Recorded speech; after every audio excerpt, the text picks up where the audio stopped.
Tell me why I don't like Mondays. Tell me why. Aye. Almost had a quiet Monday. Roll the intro. Tell you all about it.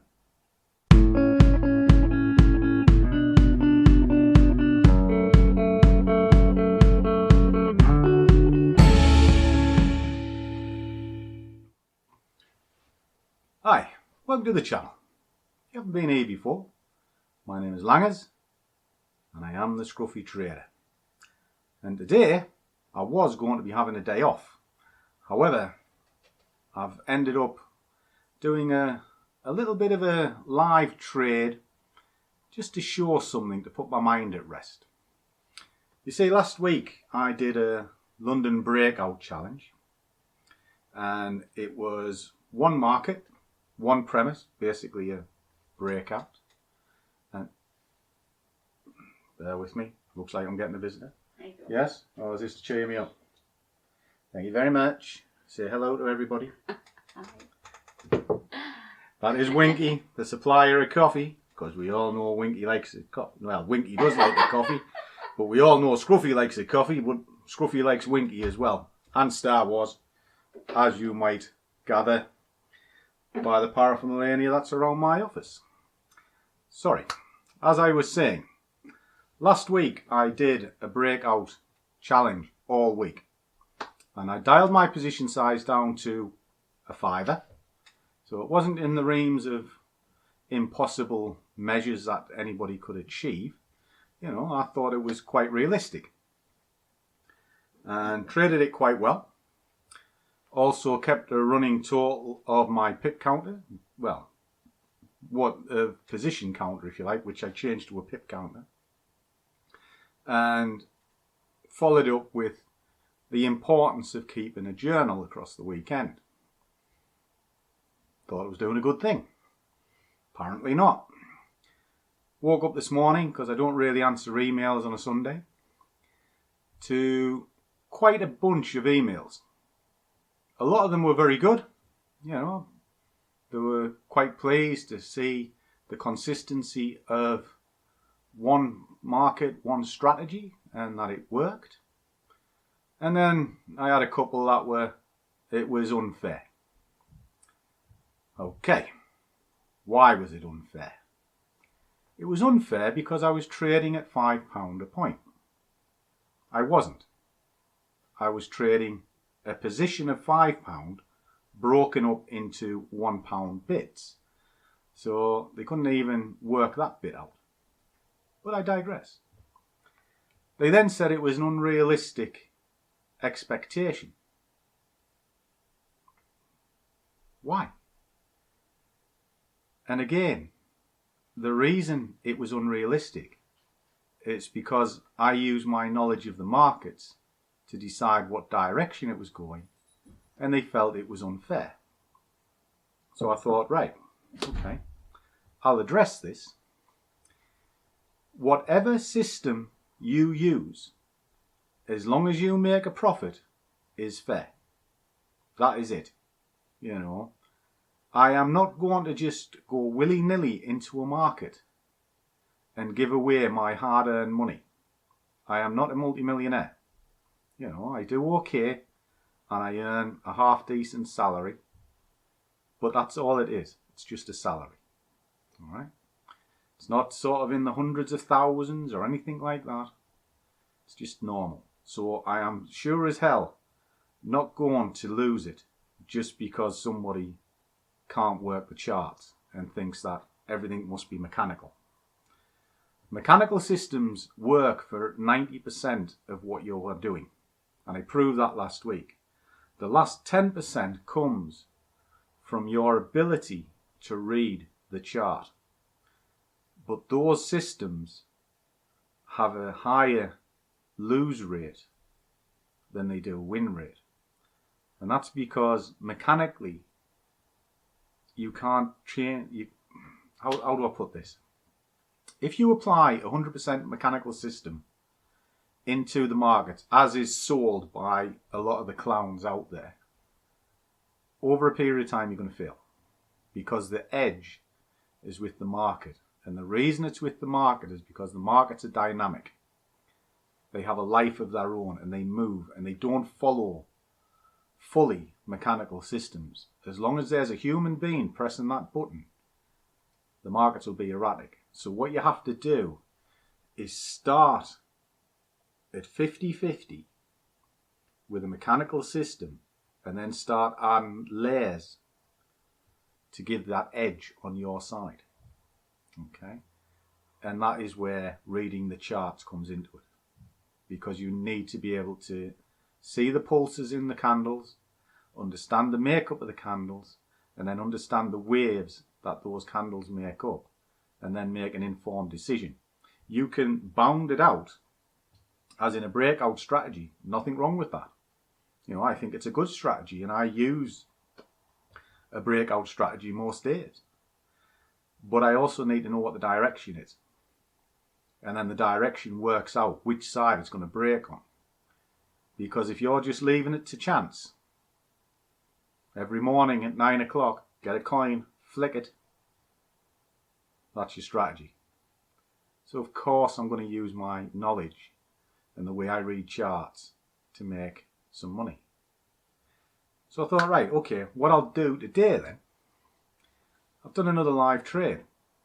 Exact same market, exact same principle, but at £1 a point. That is it, you know. And what I'm looking for is a minimum of 15 pips a day. And the reason I'm looking for 15 pips a day is because I worked it out in my wage counter. So I'll jump on the screen and I'll show you the trade. And then at the end of the trade, I'll show you how many pips it's made and why I picked 15. Okay, so if that sounds good and you haven't been here before or you haven't already subscribed, please subscribe. It generally motivates me to do more. Got a question? Drop it in the comments below and smash the little like button, because again it motivates me to do more. And that's it. You know, it's just simple things. So this week what I'm going to do is I'm going to trade it only starting at £1 a point, and I'll compound it ever so slightly and we'll see what happens. Just why not? Well, I was actually supposed to be on holiday this week, but lockdown knackered that idea. So I'll do this as well as doing my swing trades, because I need to earn a living, because I didn't earn anything last week, because everything I earned I gave away. Alright, so there we go. Enjoy the coffee. Let's enjoy it.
There you go, guys.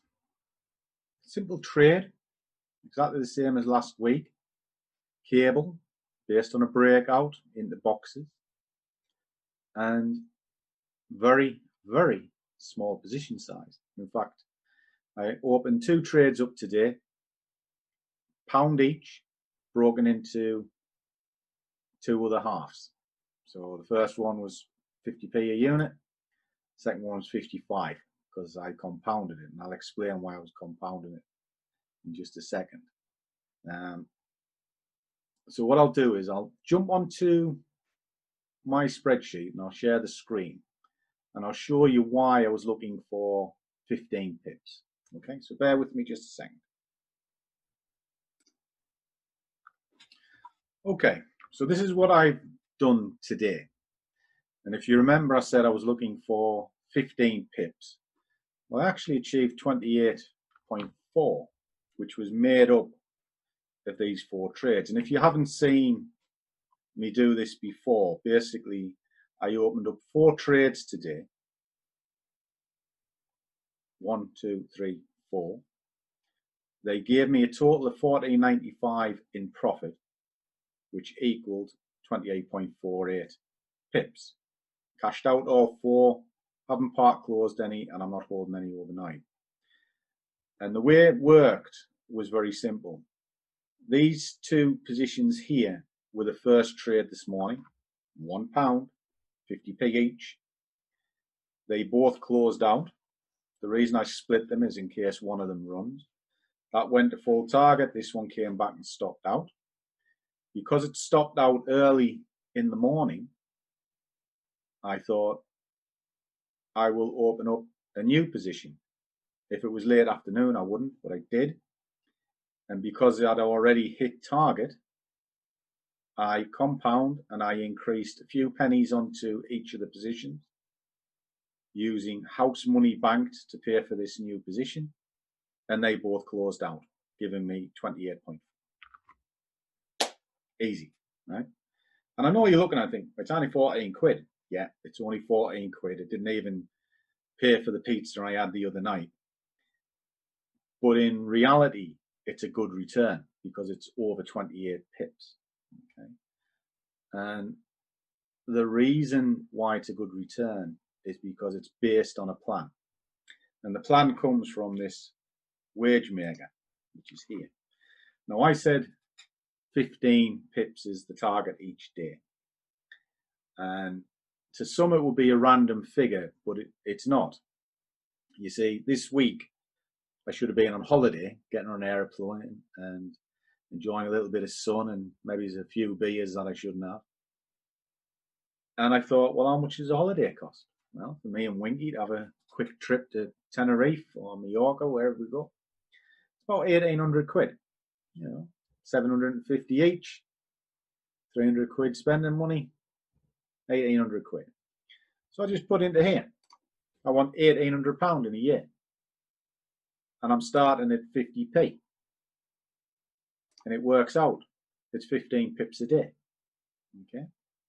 And then if I look at across the day calculator to see that, I only need to trade it once a day, get £750 each day. That'll give me £1,800 a year. So now I've turned this small premise into something tangible. Okay. So I hope that kind of makes sense, and I'll try and explain it a little bit. When you're trading, 9 times out of 10, you'll focus on the money. I'll guarantee it. You know? And because you're focusing on the money and not the process, greed creeps in. You'll swing for the fences. Okay? And if you're dealing with small position sizes, in this case, pound a point, it's minuscule. The end result at the end of the day was just shy of £15. And most people will treat that with absolute disregard. They'll think, well, it's only 15 quid, so what? But what they forget is the process was king. if you were trading at a higher position size and you did the exact same thing, how would you feel? You know, if you were trading 10 times what you were doing today, instead of having like just shy of 15, you would have 150. You'd have more respect for the 150 than you will for the 15. But in reality, you should have the same respect for both figures because the process was the same. And that was the idea of today's exercise. It's to show you that if you do the same process, you get the same result. Yes, it's smaller because your position size is smaller. But if you're trying to turn a pound into tens of thousands, it's just not going to happen. All right? So the way you get round that is then turn that small amount of money into something that's tangible. So in this case, I turned it from being £1,800, which is still in the grand scheme of things, it's a good amount of money, but it's not a year's wage or anything like that. So you need something to make it worthwhile. So I am not trading for £1,800. I am trading for a holiday with my wife. Now it becomes valuable and tangible. And I hope you can kind of see where I'm going with this. You see, if you set goals like that, they become more achievable. And you respect it that little bit more. So no different than saving for a new car. You save £50 every week. And then after a year, you've got X amount of money and it's going to be your deposit on your new car. Or you save an X of pounds per month. It's going to be deposit on a house. Why can't trading be exactly the same? Invest your money and let the money work for you. And instead of looking at it as just £15, I now look at that as that's a payment to my holiday. Hope that kind of makes sense. So there you go. A little bit of strange philosophy from Scruffy. Because whatever you're looking at needs to have a tangible value. And in this case, it's a holiday. So there you go. So I'll leave it there, wind it up. And remember, guys, do what you love. Money will follow. I'll see you all in the next one.